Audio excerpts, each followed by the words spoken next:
Welcome to Yo Bros Spielberg Hi. edition. Yes.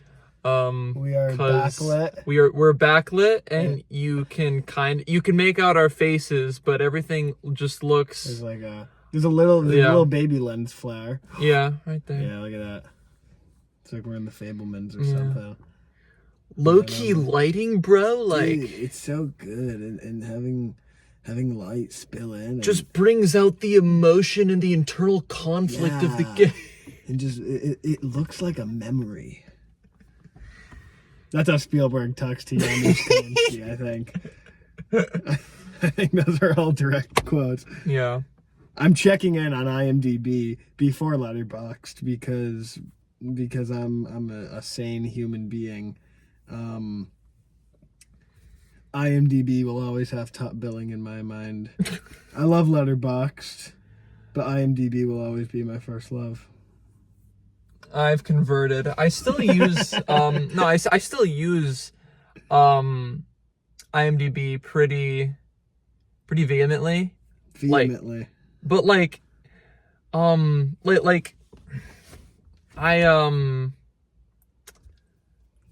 I go to Letterboxd first when I log a movie, but my watch list is my watch list. IMDb is my home base. That's my home. It feels more friendly than Letterboxd, and there's just a lot more information on IMDb. There's more information on IMDb. I feel like, I don't know. I personally like the interface of Letterboxd more, even though there's not as much in it as IMDb. IMDb could tell you everything about a certain movie. The social element of Letterboxd is what makes it great.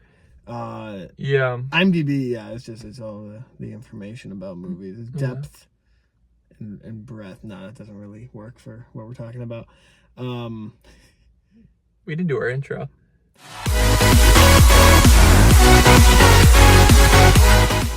Yo, what's going on, everybody? It's been a little bit. Ethan and I are back at it. We are in a movie theater parking lot once again to talk about a movie that we just saw. Yes. Ethan, what movie did we just see? We just saw Horizon: An American Saga, Chapter 1. Chapter 1. Of 4. Originally it was just 2. I thought it was just the 2. It just, when they were doing the initial marketing. Yeah, when they were just doing the initial marketing for it, it was it's just 2, but then it was 4, and now it's going to be a big long thing. This is our first mini review of all of the summer releases that have come out so far. It is. And this is something that we've been excited for a while, because when the first trailer came out, it looked so good. We both in our first year of college, we both took film classes where we had to watch a bunch of older Western films, and we enjoyed them, but they didn't blow us away. Yeah, I've been kind of illiterate in Westerns, and I'm sure you have too. We've kind of been in the same boat. We're the only one that I've seen really before college was Once Upon a Time in the West, and I enjoy that one. And that was one of the ones I had to watch in my film class. And I like the melodrama of that movie in particular, but I could never really connect with that. And then we also saw in my class Fort Apache, The Searchers. Those were John Ford movies. Oh, and what's the other one? Stagecoach, yes. Yeah. That's not a John Ford movie. So I've seen 3 John Ford movies. I saw the Sergio Leone, Once Upon a Time in the West. I saw some newer Westerns. I saw some revisionist Westerns from the 70s. So I did get a pretty good idea of how it was. And I liked a lot of them. I like most of them, but I didn't really connect with them. Yeah. So I was excited to see a really modern take on the Westerns. Yeah, absolutely. One thing I want to put right off the bat is that a lot of Westerns, they didn't necessarily age the best in the way they portrayed by nature whites versus Indians, and I feel that it was handled very delicately in this. The Western, by nature, it's very interesting, and it's very outdated because at the core of every single one is cowboys and Indians, and that's just Yeah. like the dynamic that it is. And it's up to the directors. I mean, like you see John Ford do it in The Searchers, where it kind of subverts it. We're like, there's parts of that movie, don't get me wrong, that are like, okay, like, don't do that. Like, that's not good. But then there's also parts of it where it's like, okay, like he's actually thinking in a broader way here, so like stuff is changing because he just like puts John Wayne like in this, like he's in this protagonist role where he's not this perfect heroic type. He's jaded, he's very clearly flawed in the way he thinks about other people, and he's portrayed as this discriminatory type. Yeah, and I mean, like you see that in the last shot, right, and everything. Yeah, and that's what we're film guys now. Hell to the yes. But no, but this movie, and I was thinking about this throughout it, does a really good job of showing that there's heroes and villains on both sides. I took that from the Revenge of the Sith opening crawl. There are heroes on both sides, and because like you understand, like both sides, the white settlers and the Native Americans did really bad things to the other side, and both are like honorable in their own right. In this film, like there were two big like action, like kind of fight scenes. One at the beginning where you have the Native Americans, they set a small settlement of people just ablaze, and they're just like killing people. Yeah. And then at the end you see the same thing with white people, and they're attacking the Native Americans. And it's it just carries the same weight, and it like kind of puts them on a level playing field. Nobody is seen as the heroes, nobody is seen as like, and it's good because you focus on the individual people, because like, you know, war is, you know, one side or the other and everything. Like you can look at it from a broader sense and say one side's good, one side's bad. But then when you zoom in and you look at individuals, you see that's bad for everybody. And that's what I love when war movies do. They don't tell me how to think about the reason that they're fighting. It shows the humans It's just involved. showing you, it's just the complete like outside perspective, not at all in any way like a sort of a propaganda kind of thing. Yeah, no, exactly. So I think in that regard, it's a really good movie. It's a good Western for this day and age, and you know, the world where a lot of the classic Westerns that American film and culture is based on, they're kind of, you know, they're not totally outdated because there's so much merit to them and culture, but they've kind of fallen by the wayside a little bit just because of they definitely have. Yeah. And I feel that this was definitely an homage to it in many ways, especially in all the good ways, you could say like just like even visually, like I feel like even in like classic Westerns, there's so many visuals in those movies that hold up, that are just like absolutely gorgeous. And then like here, it's just some of the most visually colorful, beautiful Midwestern American Victorian era like frames like ever. And it was just so beautiful. You leaned over to me into the theater in the theater at one point, and you were like, this doesn't seem as dry as it looked in the theater. I thought that like this is a big year for dry movies. I should rank 2024 releases. Yeah, because there's Dune, there's Mad Max, Furiosa, there's these two movies. The Fall Guy, that was a pretty dry movie. That was pretty dry. A lot of desert in that. What are we missing? I don't know. There's two big monkey movies that came out this year. Right. But what other dry movie? I'm sure there's more that we're missing. Yeah. But yeah. That aside, though. Yeah, so this movie is long. Yeah, it's 3 hours and it's as long as Avengers Endgame. And there's just a lot of different storylines going on. There's like, it's like 3.5 movies kind of shoved into one. I say shoved, but it's more delicate than that. It's not like Godzilla versus Kong, where it's like Godzilla's shoved into well, there was like barely one movie. There was like barely one movie shoved in that. But no, because there's like 3 plot lines that are just absolutely unrelated to one.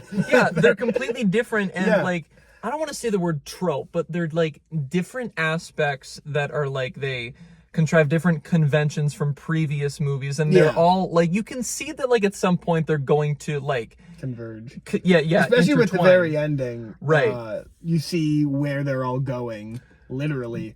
You see like where all the plot lines are going, and that's something to look forward to.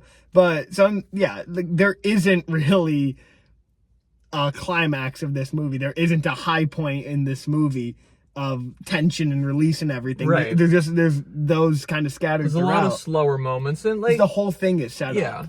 And I'm sorry, go ahead. No. It's okay. And I feel like there is still plenty of that in Westerns. Like, you'll have the moments where there's like two guys at a long table just kind of like sitting with a gun pointed towards the ceiling, and they're just like, and that's not like entirely what this movie is. There's definitely like healthy doses of action. But I just want to know, I love how like Kevin Costner like kind of marketed this as like him being the protagonist, and his storyline exclusively was just him with a prostitute. And then you even said this at the end. Yeah. They spend the entirety of their like time on minor screen, spoilers, by the way. And then they have sex, and then she just she leaves. Yeah. And that's it. And that's like the last we see of him also. He didn't come in the whole movie. He didn't come in until an hour. An hour, yeah. Exactly. And let me say, by the minute. Yeah, by the minute, because the movie started at 7:55. Yeah. And Ethan's wearing a watch, so like I was able to like glance over at his watch while like his hand was up like this. And like the second, like the frame that Kevin Costner entered, it was 8:55. So the first hour is the toughest part of the movie to get through for me. I didn't really fully understand a lot of the storyline. Maybe I just suck at paying attention to movies like this. But a lot of the stuff I didn't really understand the first hour. Right. And then right at hour 2, there's a fade to black at like I think in the first hour, and then when it comes back, it's just new characters, new setting. We don't mention anything from the first hour until like 45 minutes. That's the first later. time it starts to be like, okay, we're gonna go to a completely new thing. Yeah. A lot of like the character deaths and big character relationships we didn't see. Yes. If we did, it wasn't made abundantly obvious to a first-time watcher who, like, if you're like me, had a tough time telling the different humans apart from one another. I don't know why. I just couldn't like say like, oh, that was the person from the other right scene. It definitely requires you to have focus throughout the whole thing, because like as they're taking the plots and they're intertwining them, and then they're like saying that this thing is going to happen. By the time it cuts back to it, that thing has already happened, and it trusts that that happened off screen. Yeah. If that makes sense. It makes me wonder like how this would have fared as like a limited series with like I think that's what's going 20 for, that kind of vibe. Because then if you took like episodes with just like 45 minutes, you can cut between 1 or 2, and then like they're not so far apart without like an hour in between, like cutting back and forth. Because like there was a scene with like the Native Americans. They were pretty prominent towards the beginning, and then they didn't cut back to them for like an hour. So I feel like that would have been like, I just wonder how it would have been cut differently. I don't want that to necessarily discredit this, because this was still a very good movie. Yeah, and like I'm happy that there are movies being released in the theater, because it doesn't happen a lot. Right. And I'm not the biggest fan of miniseries. I just like it when things are movies. I don't know why. It's neater to me when something's a movie instead of a TV show. It's only the first part, so there's like there's time to see where this is going to go. Like I trust this. Yeah, no, I definitely trust. Definitely, yeah. And I mean, I didn't dislike any of the characters. The one complaintive note that I have about the characters is that like I just don't really understand who they are too well. Right. Especially like the movie ends focusing on, well, not the very, very end. We'll get to that, but like the last real scene of the movie focuses on this group of characters who I don't really know anything about. Yeah. The one dude I think was in Lost, the guy with the white hair. I'll have to look into it, but I think that he played a part in Lost, so I recognized him. But I didn't really get any of the characters' backstories. Yeah. too well. So I'm like, oh, I wish the movie didn't end. That was the same for me way. because like it was like one kid who was from the beginning, but then these other guys, yeah. But no, I mean the score was phenomenal. The score. It was so diverse. Yeah. There's a lot of strings, a lot of fiddle, a lot of a movie like this. There's a lot of piano, a lot of just like full orchestra. It was gorgeous. I recently saw Braveheart, and that's a movie that's in a similar vein as this, but like obviously like set in a different time period, different place. Similar though, and the score really reminded me of that, and that is quickly becoming one of my favorites. For as good as it was, I can't say it necessarily has an identity, if that makes sense. You know how like in Oppenheimer tough. it was just like like the score you mean? That's what I mean. Yeah. Okay. Yeah. I mean, I didn't. Maybe just because like we don't really know, we're not familiar with the themes just yet, right? And there was a lot. We have 9 more hours of content in this franchise. Yeah. So I think as it goes on, we'll hear the development of the musical ideas, and probably yeah. I just liked listening to it. Really, it was a lot. So it was very just like relaxing. Yeah, it was like meditation for my soul. Definitely. Yeah, definitely. But looking at the very, very ending, I feel like Back to the Future Part 2, man, oh man. That's what this ending is. I'm not talking about I'm Back from the Future, because that would be an insane ending for a movie like this to have. I mean, a trailer for a sequel that's a Western. That's what it is. And it doesn't say, I hope it's a trailer, because you leaned over, you're like, was that a trailer, or was that just like a really sloppily edited montage? And I'm like, I hope to God it was a trailer. Yeah, because like I got nervous because like there were just clips of like really exciting things happening that like all pushed together. I was it's like, oh shit, we forgot to show you these. This happened. Yeah, it's like there's a lot of talking, and then there's all these shootouts, and then like the there's characters like a bull, get closer. There's like a bull riding something, and yeah, and there's a bunch of printing press. There's like it just keeps a lot of printing press. Yeah. Going back to that, there's romance between Jake Sully and Jake Sully. That's right. I remembered his name. Yeah. Yeah, you did. Love Jake Sully and some lady. I think I know 3 names in this whole movie. There's a lot of that guy and that lady.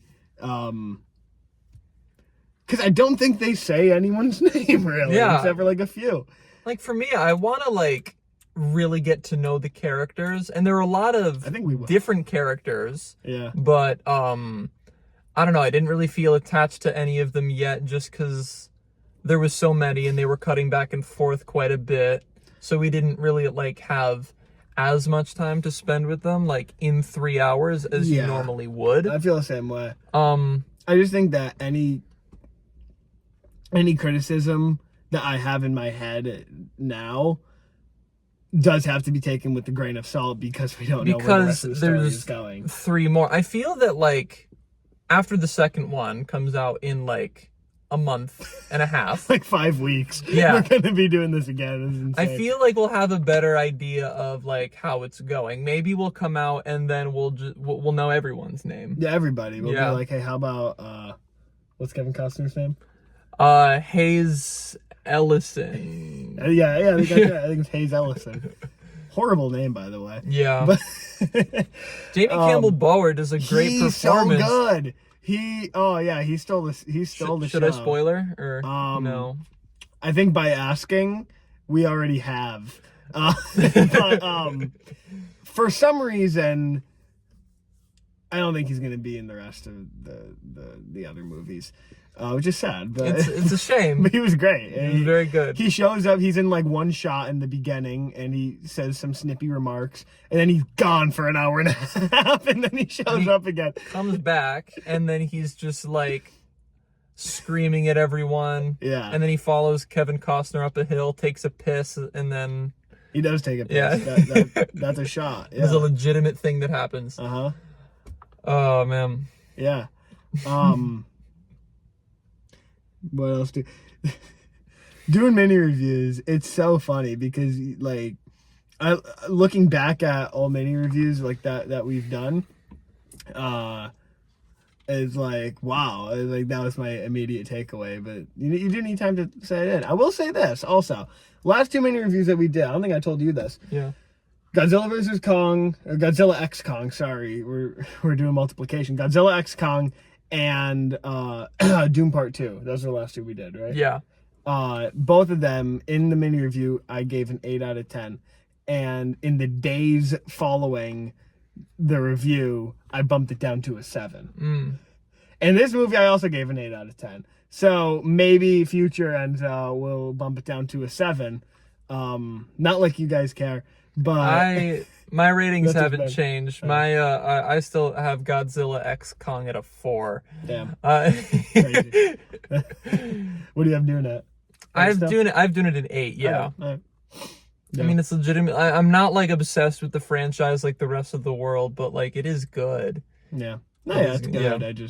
It's not my favorite of the year. I feel like the ratio of like really good stuff to like meh stuff wasn't as healthy as it should have been for me. So that's why I bumped it down to a 7. It's still a 7 though. But no, I mean like this movie was like I'll probably give it like a 7.5 actually. I'll give it like 4 stars on Letterboxd. Follow me on Letterboxd, Enzo9 at Enzo9. Ethan. Ethan_Sim. We'll have those in the description below. Mm-hmm. What do you guys think of our shorts? How about that? Yeah, we've been doing that. We said we would, and we did. How often has that happened? Quite honestly, I haven't checked to see how our most recent one has done, but they've been doing I think pretty it's well. in like the 200s, 300s. It's still maybe pretty good. It's very good. We peaked with your Star Wars one. I think that was just because it was so relevant. Probably. I think if we do more relevant things, like yeah. they'll be recommended. I'll be sure to talk about like I don't know. I'm trying to think of something that's comically irrelevant.